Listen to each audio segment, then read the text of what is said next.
देख रहे हैं नेटवर्क 33 राजकुमार के साथ। तो चलिए बढ़ते हैं आज की कहानी की ओर। दोस्तों, भगवान ने गांव को एक बहुत ही खूबसूरत जगह के रूप में बनाया है। वहाँ फूलों की सुगंध भी है तो कीचड़ की बदबू भी है। शहरी इलाकों से सटकर गांव में बहुत ही अजीब अजीब चीजों का जिक्र किया जाता है। यहाँ की हरी भरी खेती लोगों को मंत्र मुग्ध कर देती है। दोस्तों, उस रात करीबन 11:30 बजे के आसपास मैं अपनी गाड़ी लेकर राघवपुर के लिए निकला था। अंधेरी रात हो जाने की वजह से मैं गाड़ी को बड़ी रफ्तार से चला रहा था, लेकिन बीच में ही गाड़ी ने मुझे धोखा दे दिया, जिसके चलते मेरी गाड़ी के पुराने इंजन ने मेरा साथ छोड़ दिया, जिसकी मुझे उम्मीद भी नहीं थी। हालांकि मैं इस बात को जानता था कि एक ना एक दिन ये गाड़ी मुझे बीच रास्ते में धोखा देगी ही, लेकिन इस तरह से एकदम से बंद पड़ जाएगी ये मैंने कभी सोचा तक नहीं था। इधर उधर मैंने अपने कुछ दोस्तों को फ़ोन मिलाने की भी कोशिश की, लेकिन उससे कोई फ़ायदा नहीं हुआ। मेरे साथ मेरा दोस्त अरविंद भी था। हम दोनों दोस्त प्रॉब्लम से बाहर निकलने की कोशिश कर रहे थे, लेकिन गांव का इलाका होने की वजह से दूर दूर तक कोई मैकेनिक भी नहीं था। ऐसे में हमारी मुसीबत और भी ज़्यादा बढ़ गई थी।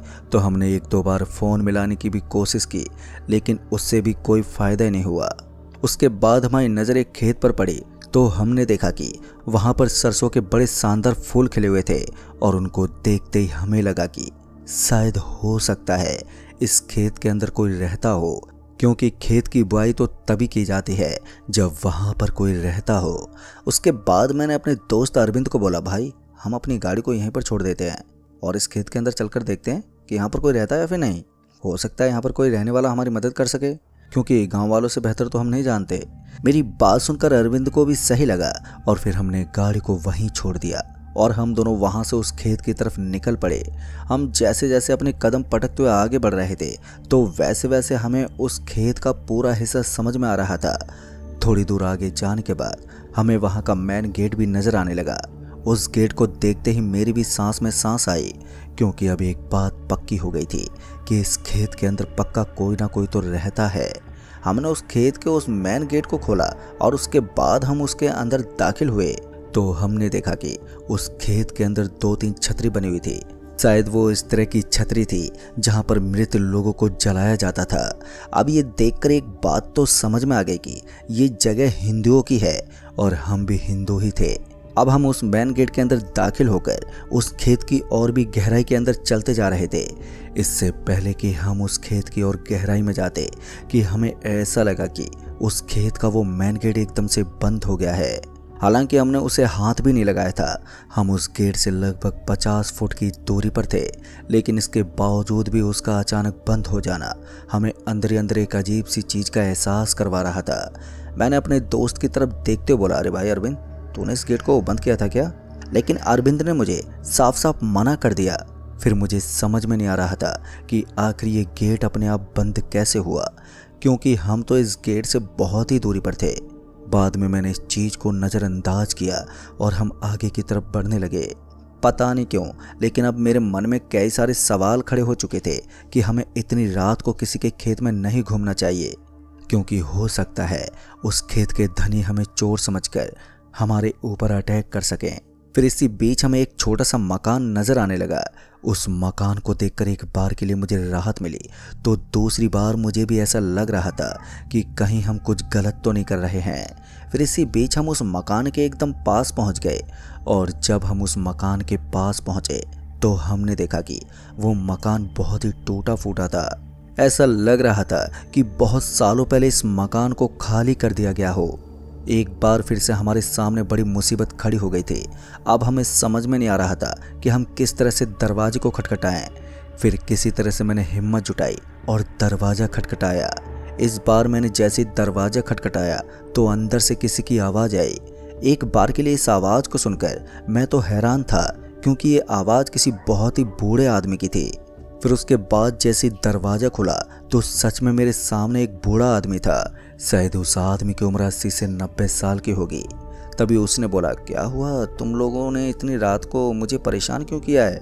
उस आदमी के बोलने का तरीका थोड़ा अजीब था। वो किसी भी आदमी को सीधा जवाब देता। इस पर मैंने उस आदमी से कहा, अरे दादाजी, हमारी गाड़ी ख़राब हो गई है और अब वो ठीक होने का नाम ही नहीं ले रही है। ऊपर से यहाँ आसपास में कोई मैकेनिक भी नहीं मिल रहा है। तो हमें आज रात के लिए यहीं पर रुकना था और ऊपर से बारिश का भी मौसम हो गया है। अगर हम गाड़ी के अंदर रुके तो भी हमारे लिए मुसीबत बढ़ जाएगी। इस पर उस बूढ़े आदमी ने बोला, तुम लोग चिंता मत करो, अंदर आ जाओ। उसकी बात सुनकर हम दोनों के चेहरे पर मुस्कान आ गई और उसके बाद हम दोनों उसके घर के अंदर प्रवेश कर गए। दरअसल हमने देखा कि उसका मकान दिखने में बड़ा ही आलीशान था, लेकिन हमें एक बात अभी भी हैरान कर रही थी कि इतना शानदार मकान होने के बावजूद वो मकान बाहर से इतना खराब क्यों दिखता था। बाद में मैंने यही सवाल उस आदमी के सामने जताते हुए बोला, लेकिन दादाजी एक बात समझ में नहीं आई, आपका मकान बाहर से देखने पर इतना अजीब लगता है और वहीं अंदर से देखने पर तो पूरी काया बदल जाती है। इस पर उस आदमी ने बोला, बेटा हमारे इस मकान का ऐसा ही है। इतना कहने के बाद वो मुस्कुराने लगा। फिर वो आदमी अपने पास एक चिलम लेकर बैठ गया और चिलम पीने लगा। हम उस आदमी को सिर्फ देख सकते थे। इधर मेरा दोस्त फ़ोन में नेटवर्क पकड़वाने की कोशिश कर रहा था। जैसे ही फ़ोन नेटवर्क में आता तो वो बार बार किसी को फ़ोन करने की कोशिश करता और इसी बीच हल्की हल्की बारिश ने भी दस्तक देना शुरू कर दिया। उस हल्की हल्की बारिश के साथ हम समझ गए कि अब हमारी मुसीबत बढ़ने वाली है, क्योंकि एक तो हम गाड़ी को सड़क पर अकेला छोड़ आए थे और ऊपर से ये इलाका भी ऐसा ही था कि अगर यहाँ से कोई चोर गाड़ी को भी चोरी कर लेता तो कुछ भी पता ही नहीं चल पाता। एक तो गाड़ी की टेंशन, ऊपर से यहाँ से निकलने की भी टेंशन थी। इधर मेरे दोस्त को भी यही चिंता सता रही थी कि आखिर अब हम करें तो करें क्या। उसके बाद उस बूढ़े आदमी ने बोला, अरे भाई चिंता करने से कुछ नहीं होता, अगर चिलम पीनी है तो मेरे पास आकर बैठ जाओ। वैसे तो मैं और मेरा दोस्त कभी चिलम वगैरह पीते नहीं थे, लेकिन आज बारिश के मौसम में हमने सोचा कि एक एक दम मार ही लिया जाए। ऐसे में हम दोनों ने एक एक बार चिलम का स्वाद चख लिया, पर उसके बाद जो मातम शुरू हुआ उसके बारे में तो मैंने अपनी ज़िंदगी में भी कभी सोचा ही नहीं था। धीरे धीरे मुझे ऐसा लगने लगा जैसे कि मेरे शरीर के अंदर एक अजीब सी कमज़ोरी आ रही हो। मेरा शरीर अजीब सी हरकतें करने लगा था। सेम ऐसी स्थिति मेरे दोस्त की भी बनी हुई थी, वो भी कुछ ऐसी हालत में था। तभी मैंने अपने दोस्त को बोला, भाई मुझे लगता है इस बूढ़े आदमी ने हमें कुछ अजीब सा पिला दिया है। इस पर उसने भी हामी भरी और इस बार वो बूढ़ा आदमी हमारी तरफ देखकर एक हल्की सी मंद मंद मुस्कान दे रहा था। पता नहीं क्यों, लेकिन उसकी वो शैतानी सी मुस्कान मेरे मन में अब बहुत सारे सवाल पैदा कर रही थी। तभी मैंने उस बूढ़े आदमी को बोला, अरे दादाजी ये चिलम इस तरह का असर क्यों कर रही है। इस पर उसने कहा, बेटा अभी तुम्हारा खून जवान है, इसलिए तुम्हारे खून ने इसको बर्दाश्त करना नहीं सीखा है। धीरे धीरे पीते रहोगे तो आदत पड़ जाएगी। इतना कहकर वो हंसने लगा। पता नहीं क्यों, लेकिन उस बूढ़े आदमी की हरकतें मुझे अब थोड़ी सी अजीब लगने लगी थी। उसका वो डरावना सा चेहरा बार बार मेरी आंखों में चुभता। फिर जब चिलम की घूंट से मेरे शरीर पर कुछ ज़्यादा ही असर हुआ तो मैंने उस आदमी को बोला, दादाजी मुझे थोड़ा पानी चाहिए। मेरी बात सुनकर वो आदमी एक बार के लिए मुस्कुराया। फिर उसने बोला, बेटा 2 मिनट के लिए रुको, मैं अभी तुम्हारे लिए छाछ का इंतज़ाम करता हूँ। शायद वो बूढ़ा आदमी मेरा नशा उतारने के लिए ही मुझे छाछ पिलाना चाहता था, क्योंकि अक्सर जब इंसान को ज़्यादा नशा चढ़ जाता है तो उसे छाछ पिलाई जाती है ताकि उसका नशा कंट्रोल में आ सके। हमारे साथ भी शायद कुछ ऐसा ही होने वाला था। फिर पता नहीं वो आदमी थोड़ी देर के लिए कहाँ चला गया। मेरी निगाहें अभी भी उसी आदमी की तलाश कर रही थी। उस आदमी का अब मुझे कोई ठिकाना दिखाई नहीं पड़ रहा था। थोड़ी देर के बाद वो आदमी अपने हाथ में एक कटोरा लेकर फिर से मेरे सामने आ गया, लेकिन मैं जानता था कि उसके हाथ का खाना मेरे लिए खतरे की घंटी के जैसा है। इसलिए मैंने अपने दोस्त को कहा, भाई भूल कर भी ये छाछ मत पी लेना, क्योंकि जिस तरह से इसने हमें थोड़ी देर पहले चिलम पिलाई थी, बिल्कुल उसी तरह से अब हमारे साथ कुछ और अनहोनी हो सकती है।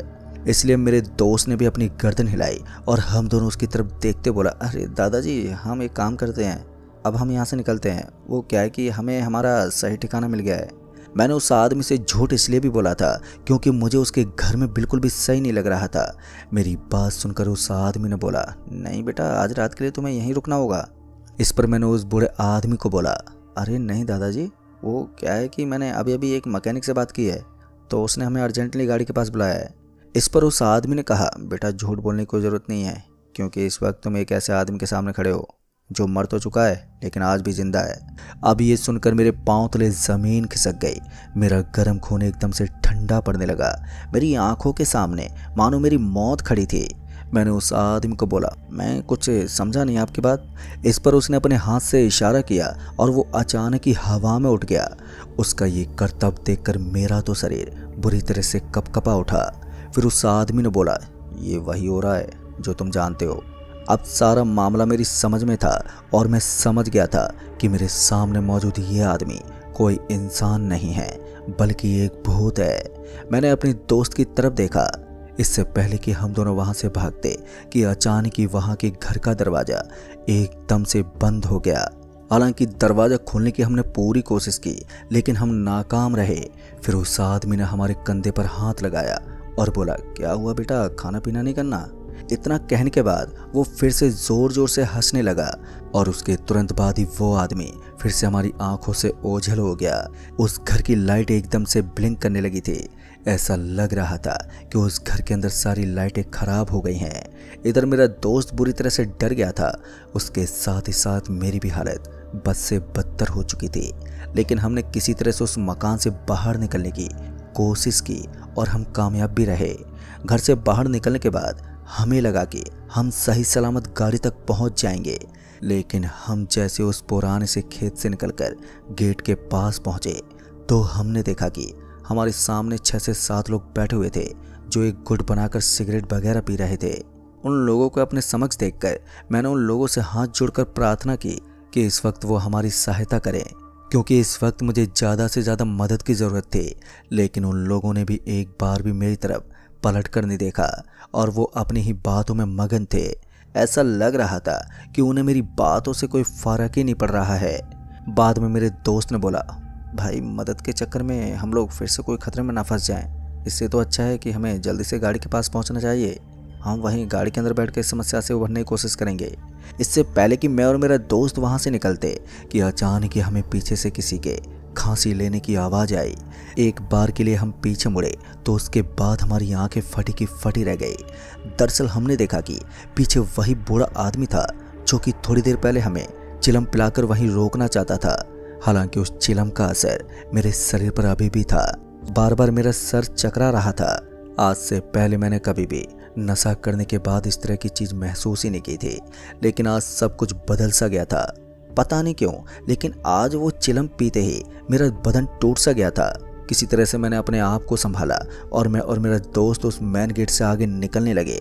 हालांकि वो बूढ़ा आदमी हमें अभी भी वहीं पर नजर आ रहा था, लेकिन हमने हिम्मत नहीं हारी और किसी तरह से कदम पटकते हुए आगे की तरफ बढ़ने लगे। मैं जैसे जैसे आगे बढ़ रहा था तो वैसे वैसे मुझे अपना शरीर और भी ज़्यादा कमज़ोरी महसूस हो रही थी। तभी मेरे दोस्त ने बोला, भाई ये वो रास्ता नहीं है जिस रास्ते से हम यहाँ पर आए थे। उसकी बात सुनकर मेरा तो दिमाग ही सनक गया। जब मैंने अपने आसपास देखने की कोशिश की तो सच में ये वो रास्ता नहीं था जिस रास्ते से हम इस खेत में आए थे। ये रास्ता पूरी तरह से बदल चुका था। हमारे चारों तरफ बहुत ही लंबे लंबे पेड़ बने हुए थे। वो पेड़ कुछ ऐसे थे जिनको देखकर एक अजीब सी हलचल महसूस हो रही हो। एक बार के लिए मैं और मेरा दोस्त दोनों ही घबरा गए थे। लेकिन फिर मैंने अपने दोस्त को बोला, भाई नकारात्मक शक्तियों से जितना हम डरकर भागेंगे ये उतना ही हमारा पीछा करेंगे। इससे अच्छा है हम दोनों को हिम्मत से काम लेना चाहिए। वैसे तो मुझे नहीं लगता कि ये रास्ता सही है, लेकिन हो सकता है कि कभी कभी कुछ नकारात्मक शक्तियाँ हमें भटकाने के लिए हमारे दिमाग में भ्रम डाल दे और हमें चीज़ वैसी ही नजर आए जैसी असल में होती है। मेरी बात सुनकर मेरे दोस्त को भी थोड़ी हिम्मत आई और उसके बाद उसने बोला, जो भी हो हमें जल्द से जल्द इस रास्ते को पार करना चाहिए। मुझे अच्छे से याद है हम आते समय इस रास्ते से ही आए थे। हालांकि यहाँ की चीज़ें बदल गई हों, लेकिन हमें ये रास्ता छोड़ना नहीं है। उसकी बात सुनकर मैंने भी गर्दन हिलाई और उसके बाद हम जल्दी जल्दी कदम पटकते हुए आगे की तरफ बढ़ने लगे। आसपास में हमें लंबे लंबे पेड़ नजर आ रहे थे तो हमें डर था कि कहीं उन पेड़ों के ऊपर से कोई हमारे ऊपर अटैक ना कर दे। अब हमने एक बार भी पीछे मुड़कर नहीं देखा था, क्योंकि मेरे दोस्त ने मुझे बताया था कि नकारात्मक शक्तियाँ उस वक्त ज़्यादा असर डालती हैं जब हम पीछे मुड़कर देख लेते हैं। फिर यूं ही चलते चलते अचानक हमें ऐसा लगा कि हमने सही रास्ता पकड़ लिया है। वैसे तो अब तक रात के 3 बज चुके थे। अब हमें थोड़ी देर और सरवाइव करना था और उसके बाद सुबह होते ही हमें कोई ना कोई साधन तो मिल ही जाता। तो ऐसे में अब हमें चिंता थी तो अपनी गाड़ी की कि आखिर हमारी गाड़ी सही सलामत है या फिर नहीं। थोड़ी देर के बाद हम ठीक उसी जगह पर पहुंचे जहां पर हमारी गाड़ी रुकी हुई थी। हमारी गाड़ी को वहां पर देखने के बाद एक बार के लिए हमें एक हल्की सी खुशी महसूस हुई, लेकिन उस चिलम का असर अभी भी उतरने का नाम ही नहीं ले रहा था। धीरे धीरे समय बीता और सुबह हो गई, लेकिन मेरे शरीर पर उस चिलम का असर अभी भी उसी तरह से बना हुआ था। आखिर हम दोनों को ही एक पंडित के पास जाना पड़ा। जब हम उस पंडित के पास पहुंचे तो उसने हमें बताया कि खेत का वो शख्स एक पिशाच है जो चिलम पीने का शौकीन है। उसकी मौत हुए काफ़ी वक्त हो गया है। कहते हैं कि वो चिलम का इतना बड़ा शौकीन था कि वो चिलम के लिए कोई भी हद पार कर देता है, इसलिए तुम लोगों को उसकी चिलम को हाथ नहीं लगाना चाहिए था। उसके बाद उस पंडित जी ने हमारा इलाज किया। कहते हैं कि जो भी आदमी उस आदमी की चिलम को पीता है तो उसका बच पाना मुश्किल हो जाता है। हम तो किस्मत वाले थे जो अपनी जान बचाकर किसी तरह से लौट आए। और दोस्तों, उसके बाद मैं कभी भी किसी भी खेत के पास अपनी गाड़ी नहीं रोकता हूँ। गाड़ी रोकने से पहले मैं 100 बार सोच लेता हूँ कि यहाँ पर गाड़ी रोकना सही है या नहीं। तो दोस्तों, इस कहानी में बस इतना ही। कहानी आपको पसंद आई हो तो वीडियो को लाइक शेयर कमेंट ज़रूर कर दें। तो मैं आपका दोस्त राजकुमार जल्द ही मिलूंगा ऐसी एक और भूतिया घटना के साथ। तब तक के लिए बाय एंड टेक केयर।